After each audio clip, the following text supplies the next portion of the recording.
stronger than the contractor and the bond with, say, Google local service ads, right, or Home Advisor, right? The manufacturer is training you, they're certifying you. In some cases, they may be warranting your labor, they're training your teams. They really care that you're going to sell their product and kind of fulfill the kind of customer experience that they want to create.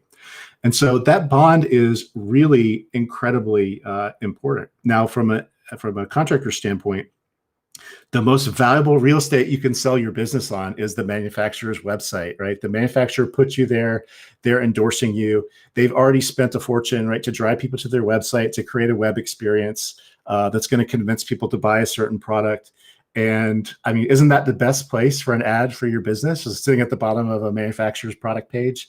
I mean, that really is what I think is going to be the future. Now, you look at some of these other folks, and this is a challenge that and one of the reasons that GF went into this local space to begin with is if you want to go back to pre-Google Places, what you had were all these directories, and they were completely boxing out these local businesses from getting any kind of search visibility. So they couldn't really participate in the internet because people that were technically superior had kind of squashed them out, right? Home Advisor used to be Service Magic, and they used to have a lot of sort of not best practices, and that's why they had to change their name. And so we needed to be able to create visibility for this network of contractors, right? And we need to be able to break this blockade that people had. And so one of the ways we're able to do that is through the local directory. And it's not just creating sort of a listing or a page that's on GF. It's also we use that as a backlinking engine to leverage up those contractors' local websites, right? What we really want is to create a transparent interface between consumers and the service providers in the industry. What you can see with a lot of lead generation companies is they're in the business of taking somebody's contact information and then selling it as many times as they can to somebody else, and that can create a very bad experience for the contractor, right? Because they're paying for this experience to happen, which is actually their customer, right? So like a Home Advisor's customer is not the homeowner, it's contractors. And it creates a bad experience for the homeowner because they're going to get contacted by 100 people, right? Or they're going to keep getting contacted over and over again because their whole economy is, I've got to sell this contact information to as many people as possible. So their economic interest isn't in closing a sale and making sure that the customer's satisfied and making sure that the products were installed well.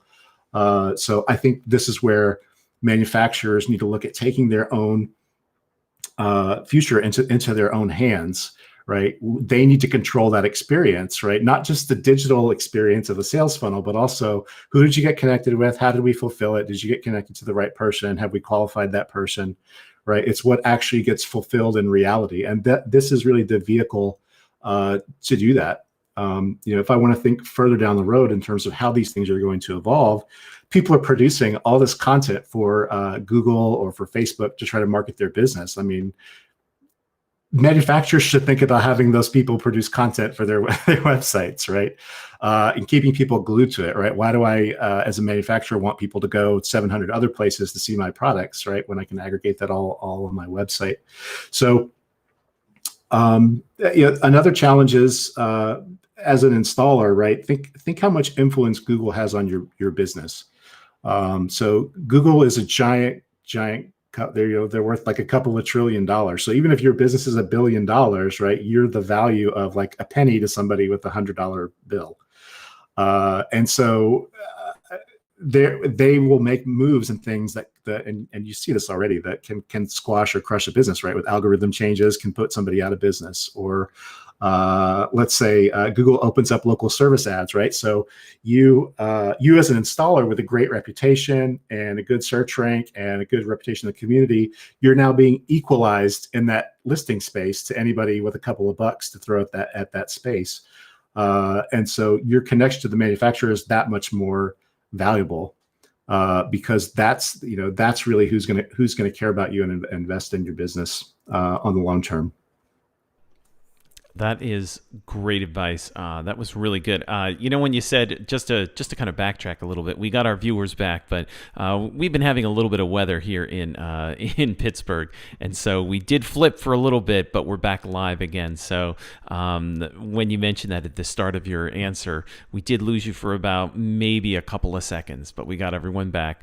But great advice there, Brian. I really appreciate that. That is so important too. It goes back to what you were saying about raising up others, about raising up the contractor rather than just saying, well, good luck with your business and we'll provide the materials. You really are creating a community there. Did that happen? Was that intentional to kind of create that community, or was it something that just kind of organically happened based on your other initiatives? So just the sort of community of contractors is, if you want to go back to when GF established its contractor program, right? They did that without the internet, right? I mean, people had to go and hoof it, right? And meet people in person one by one. And it took years and years and years to do that, right? And in some ways, we really built on the trust that they had created by helping these businesses, by teaching them. It's what more than anything, we were amplifying, right, the sort of seeds that folks had planted there into these digital channels and increasing the reach of that. So there's this part of GF's culture that was really focused on supporting these guys, right? If that hadn't been a core part of their business, we probably wouldn't have been led to do this and to be as successful as we were in this space. So and by the way, I mean, if you're a building materials business and you're not focused on the folks installing your products and making them successful, I mean, that's like your virtual sales force. That's such an important idea. I know it was an important innovation at GAF, but it's not as widespread as you might hope that it is. And it's certainly a huge area of opportunity for a number of building materials companies. Give me your lowdown. What's your hot take on the majority of building material manufacturers' websites? Yeah, so I think let's see. A lot of these websites have grown up organically over a number of years, right? And so right, we were making building materials before we were making the internet. So a lot of these companies have a few years under their belt, and they knew they needed to have a website, and so things kind of grew up organically over a period of time, several years. And so they just kind of layered on these things. They weren't, they built a website because they knew they needed one. People were looking for them on the internet, but they really didn't know what they should be getting out of it. So to begin with, right? And so there's a certain set of building materials companies that we'll call them sort of legacy building materials companies that haven't quite broken through on digital. They have a website, but maybe they haven't fully understood what it is that they need to do or what they need to be getting out of it yet. And then for people that are maybe more mature, sometimes the purpose of their website that it has to fulfill and the things that they have to be good at, they can start to get encrusted with all these other concerns, right? Like barnacles on a ship, right? So it's like, oh, well, all these reactive marketing initiatives, things like that, like maybe like a roofing website, right? It's a machine that needs to sell roofing shingles, support the installation of those products, and right, on the commercial side, we've got a lot of document specification, right, functions that we need to fulfill. You have to make sure that you have clarity of purpose on those things, right? The mechanics that make the business go, you have to keep those nice and clean and running really well. And sometimes for folks, that stuff can feel boring, right? But it's like the basic utility and the basic function of the business. That, to me, I've always found that's actually the best and most fertile ground for innovation, right? Okay, so people are coming to our website for documents. Can we bundle those and package them to make it easier, right? How do we take friction out of all the things that have to happen, right? Rather than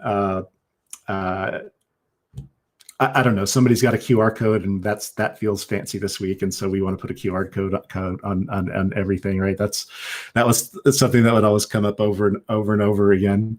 But it's that clarity of purpose, right? It's those basic utilities, right? It's what is the business. It's not what does the business say. It's what does the business do, and how well is that working? If that makes sense.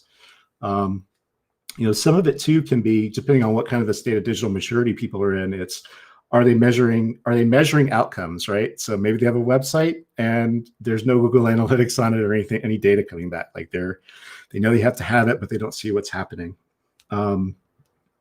Excuse me. And then you get into really what we're getting into today is, do you have the rich set of product data and media to drive the kind of experience that people expect, right? Now they expect it.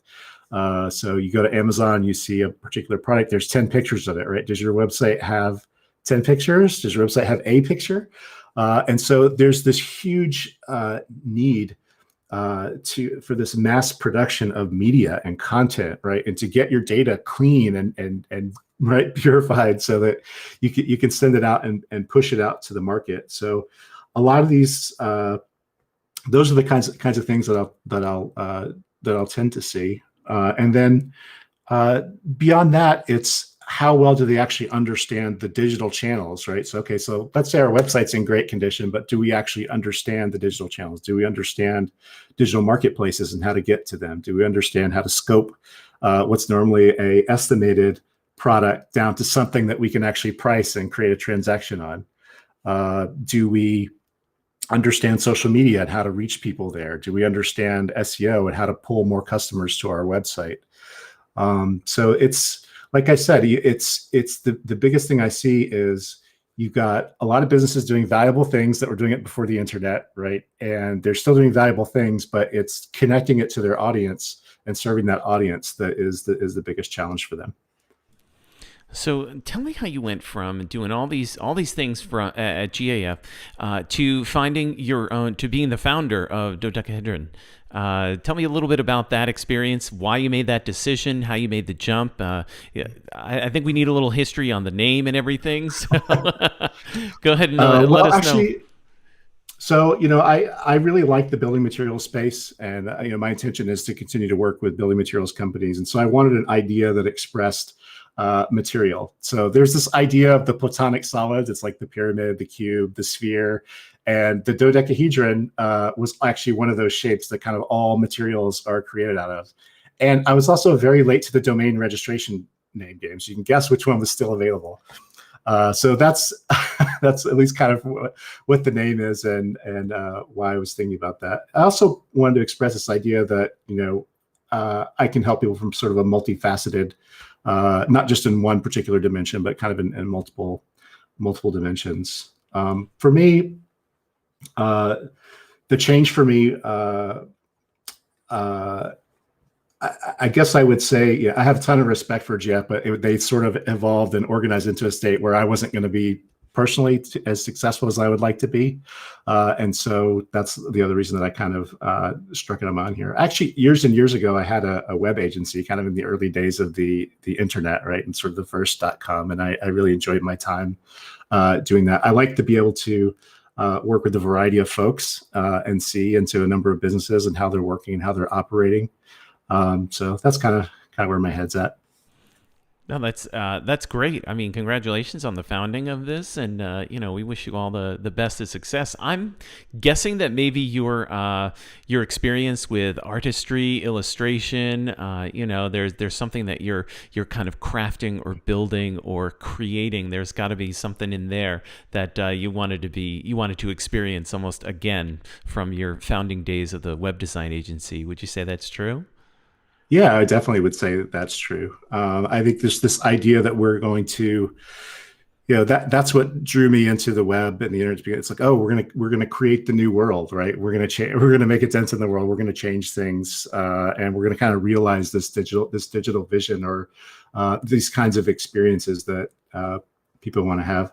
Actually, just thinking about that, I've always been kind of a future-oriented person, and like this kind of trail that I was on with the product data, right, is I was starting to think about, we're going to be, I think, moving into a world where digital isn't going to be, right, scrolling lists and web pages, right? Is it going to be AR glasses? Is it going to be voice?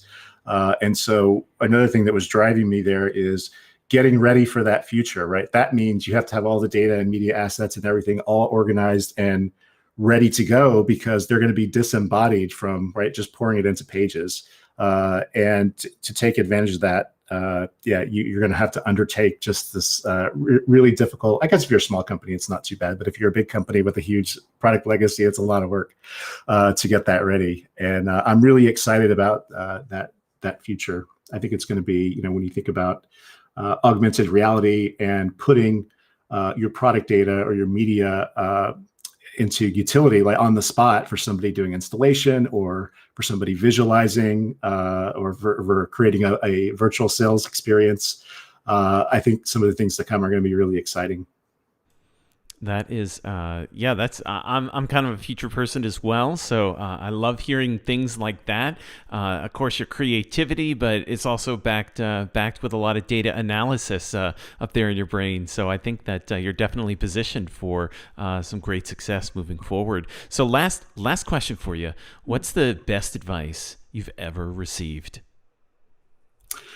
Yeah, so I had this kind of freak encounter with somebody like very influential when I was younger. So when I first was starting out in the internet around 1994 or so, and forgive me if I get some of the dates wrong, but I went to go, and it was like a summer part-time job that was posted on my college bulletin board.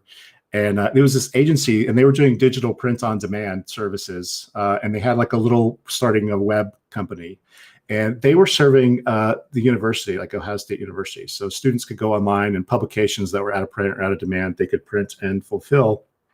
And so it so happened that the speaker, this guy named Doug Engelbart, was at Ohio State University, and he heard about them, and he came to visit them. And they gave him a tour. And after that, they dropped him off with me. And we just got to chat for a couple of hours because he was waiting for some other engagement he had. And it turns out that this guy was, you hear about this magical moment when Steve Jobs and Bill Gates went to Xerox PARC and they saw the user interface. Well, this is the guy that made all that stuff. And he and his people went on, like, he invented hypertext, he invented the mouse, he invented like the graphical user interface. And I'm sitting in a room with him, and that was first they introduced me to him, and they said, this guy did all that. And I'm thinking, yeah, right, this guy did all that, because I was young and I didn't know anything. And so we talked, and I was really fascinated by all the complexity that you see. Like, you go to the computer store and there's like, a million mice and circuit boards. I'm like, how do people organize all this stuff? And he's like, well, no, you got it all backwards, right? It actually all came from a very tiny group of motivated people in my lab. And, to me, that was amazing, right? Because it's just this idea that all of this sort of reality that we live in can come, initially from the work of a very small group of people that are very determined. It was crazy. It just blew my mind, right? All the stuff that's around us and that's created, right? It's all the product of somebody's imagination, right? And so it was kind of mind blowing to me, right? Just there's a great video of him. It's called "The Mother of All Demos," and where in 1968 he's actually showing his work, right? And he's showing like like what we're teleconferencing, like we're doing now. He's showing the internet. He's showing collaborative documents, and yeah, it was crazy. I said, you must be really frustrated, because it's already been 25 years, right? And now you're kind of seeing your vision realized. And he said, that's why I do what I do. I go around and I speak to all these people, because I've got to get other people excited about this to kind of create the future that I want to see. So I got a couple of nuggets there.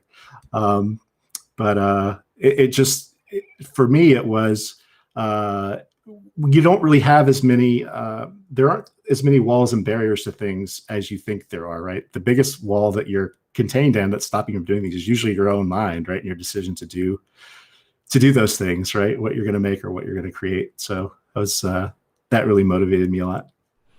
That is great advice. Wow, what an experience at a very impressionable time in your life to be able to meet up with, just by chance, to meet up with somebody like that. That's really good advice. I appreciate you sharing that with us today. So I could probably, especially if we open up the Apple can of worms, Brian, I could probably talk to you for a couple hours, but I think our time is getting close to the end here. So listen, I want to thank you for being on the show today, and I hope hope that I think that you gave us some great advice, and not only giving us the history of your experience at GAF, but also giving us forward thinking advice as well. So we thank you for that. Thanks for coming on the show today.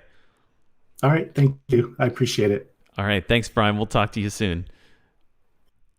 And for those of you that are listening, thank you for joining us today. And we have some really great insights from Brian there. What we usually do here at Building Materials Marketing Unboxed is we take this episode, and I'm going to actually clean it up and trim it up a little bit. I'll take out that little pause that we had when my lights flickered here in the studios in Pittsburgh. But we put it in a podcast. Of course, you can always reference the podcast. We're on all the major places where you like to listen to your podcasts. And of course, this live episode, if you want to experience, that's how you know we're live. Yeah, we do have power glitches and things happen, and we get people back and everything. So if you want to experience that whole fun excitement of the live, please take a look at Manobyte's YouTube channel. And so for manufacturers out there, I hope you found this episode valuable because you heard it directly from Brian and his experience. So if you did find it valuable, please give us a like and subscribe. Follow us on all the socials. But to be honest with you, Manobyte likes to hang out the most on LinkedIn. So make sure you like and follow us there, because then you'll get all the indicators when we go live. So please join us there. I do have a couple of program notes before we go. I do want to point out that our next live episode is another alumnus from the Wizard Summit that I attended a couple of months ago. Of course, we did have Mark Mitchell on our show a few episodes ago, but Matt Lee will be joining us on July 13th at 2 p.m. Eastern Standard Time. So that'll be our next live episode. And then from there, we actually are going to take a little bit of a break. It is summer, so as we head into the dog days of summer, we are going to take a little bit of a break. So after our next show on July 13th, following show will actually be a live panel, and that live panel will include yet again, a few more alumni from the Wizard Summit. We're going to have Tim Seams, Deanna Vidal, and Michaela Arroyo. So that'll be new and it'll be different. And I encourage you to watch that live because, well, you're not just going to see just a single square. You're going to see three people as well as me. So we're going to probably put something together that'll be very Brady Bunch style. So if that's what you like to see, join us for this live panel on August 3rd at 2 p.m. Eastern Standard Time. And then after that, we're going to have Grant Farnsworth on August 17th. And then I'm excited to bring back Amy Post on August 31st. So the whole point of doing all this, ladies and gentlemen, is to make sure that you get clear what our schedule is. Remember, we're going to be gone for a little bit in July. Our next episode will be with Matt Lee on July 13th. So please join us there. And until next time, we hope that you've enjoyed watching this. And if you're watching it now, or if you're listening to it in the future, sometime in the future on a podcast, thanks for watching and thanks for listening. Please like and follow us on all of the socials there. And until next time, whatever life unboxes for you, may it be great.